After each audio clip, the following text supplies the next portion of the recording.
దేవుని పరిశుద్ధ నామములో మీకు హృదయపూర్వక వందనాలు తెలియజేస్తున్నాను. దేవుని పరిశుద్ధ గ్రంథములో నుండి ఫిలిప్పీలో రాసిన పత్రిక అపోస్తలుడైన పౌలు ఫిలిప్పీలో రాసిన పత్రికలో నుండి కొన్ని విషయాలు మనం ధ్యానం చేద్దాం.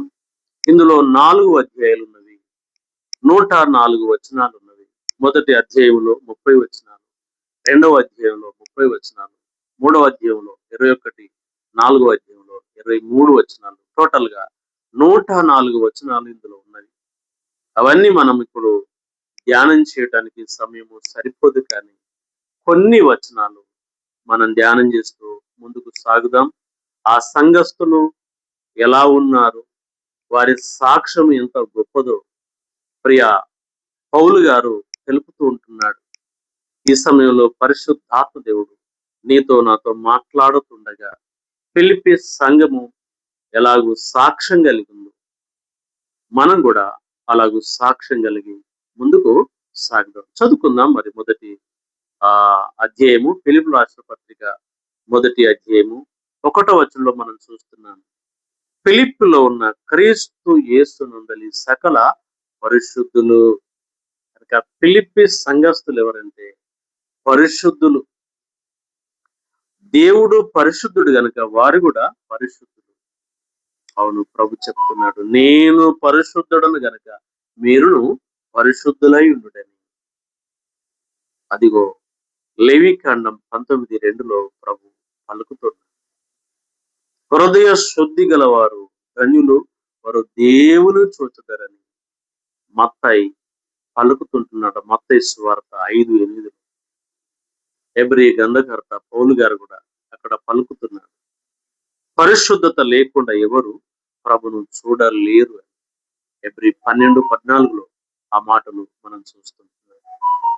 కనుక పరిశుద్ధత అనేది ఎంతో గొప్పది.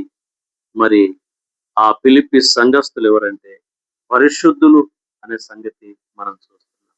నీవు నేను మనమందరం కూడా పరిశుద్ధులుగా ఉంటూ ముందుకు సాగలని ప్రేమతో మనం చేస్తున్నాం. రెండవదిగా వారి యొక్క సాక్ష్యం, వారి యొక్క మాదిరి ఏమిటంటే అదే ఫిలిప్పీ రాసిన పత్రిక 1వ అధ్యాయం 3వ వచనంలో మనం చూస్తున్నాం. సువార్త విషయంలో వారి పాలివారు అనే సంగతులు ఇక్కడ మనం చూస్తున్నాం. మొదటి దినం నుండి ఇది వరకు సువార్త విషయంలో పాలివారు.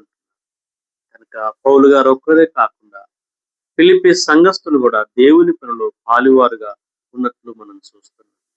మూడవదిగా మనం గమనించినట్లయితే ఫిలిప్పీ సంఘస్థుల యొక్క సాక్ష్యం మాదిరి ఏమిటంటే వారు ప్రార్థనా పరులు అనే సంగతులు 1వ అధ్యాయం 20లో మనం చూస్తున్నాం. నేను మిగుల అపేక్షించుచు నిరీక్షించున్న ప్రకారము మీ ప్రార్థన వలన. కనుక వారు ప్రార్థనా పరులు. అవును, ప్రార్థన మన ఆత్మీయ జీవితంలో ఎంతో మంచిది. ఇది మంచిది, మన రక్షకుడైన దేవుని దృష్టికి అనుకూలమునై ఉన్నదని మొదటి తిమోతికి రాసిన పత్రిక 2వ అధ్యాయం 1, 2, 3 వచనాల్లో మనం చూస్తున్నాం. మనం సుఖముగాను నెమ్మదిగాను బ్రతుకు నిమిత్తం అన్నిటికంటే ముఖ్యంగా మనుషులందరి కొరకు, రాజుల కొరకు ప్రార్థన విజ్ఞాపన చేయాలని ఆ లేఖన భాగంలో మనం చూస్తున్నాం. ప్రార్థన లేకుంటే శోధంలో పడిపోతామని ప్రియా ప్రభు పలుకుతున్న మాటలు లూకాసు వార్త 22:46లో మనం చూస్తాం. కనుక ఫిలిప్పీ సంఘస్థులు ప్రార్థనా పరులు. నాలుగవదిగా మనం చూసినట్లయితే ఫిలిప్పీ సంఘస్థులు, ఫిలిప్పీ సంఘం మరి ఫిలిప్పీ పత్రిక 2వ అధ్యాయం 16లో మనం చూసినట్లయితే వారు లోకములో జ్యోతుల వలె కనబడుతున్నారు. అవును ప్రియా ప్రభు, నిన్ను నన్ను కూడా లోకమునకు వెలుగుగా ఆయన పెట్టుకున్న సంగతులు మత్తయి సువార్త 5:14లో మనం చూస్తున్నాం. లోకమునకు ప్రభు వెలుగై ఉన్నాడు.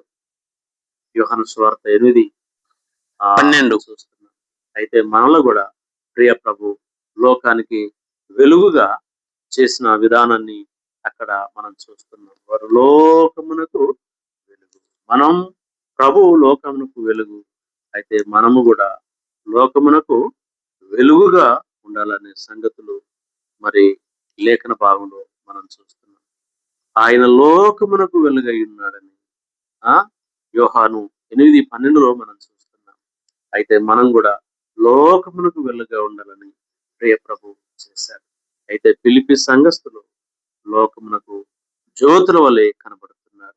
5వదిగా మనం గమనించినట్లయితే మరి వారు ఆరాధికులు ప్రియ ప్రభును ఆరాధిస్తున్న వారని ఫిలిప్పీ పత్రిక 3వ వచనంలో మనం చూస్తున్నాం. వారు ఆరాధికులు, అవును, ప్రియ ప్రభును ఆరాధించే వారంగా మనం ఉండాలి. ఆయనను కొనియాడే వారంగా ఉండాలి. ఆయన మహిమ కొరకే నన్ను ఆయన తయారు చేసుకున్నాడని యెషయా 43:7 ఆ మాట మనం చూస్తాం.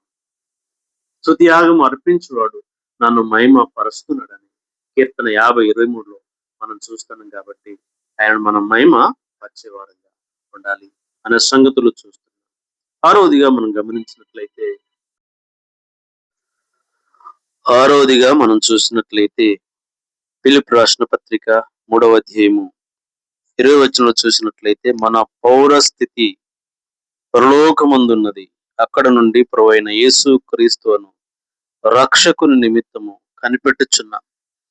6వదిగా ఫిలిప్పీ సంఘస్థులు కనిపెట్టేవారుగా, ప్రభు కృప కొరకు కనిపెట్టేవారుగా ఉన్నట్లు మనం చూస్తున్నాం. 7వదిగా మనం గమనించినట్లయితే అదే ఫిలిప్పీయులకు రాసిన పత్రిక 4వ అధ్యాయము 16-17 వచనాల్లో మనం చూస్తున్నాం.